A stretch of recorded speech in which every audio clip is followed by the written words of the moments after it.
കൂട്ടുകാരികളുടെ കൂട്ടക്കരച്ചിൽ കണ്ടു നിൽക്കാനാവില്ല.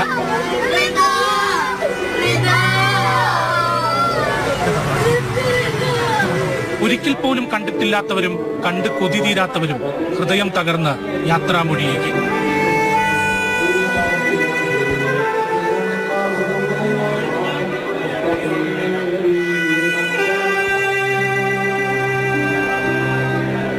ഖബറിലേക്ക് എടുക്കും മുമ്പ് കുഞ്ഞു പെങ്ങളെ കാണാൻ ഓടിപ്പടച്ചെത്തി ആയിഷയുടെ സഹോദരി.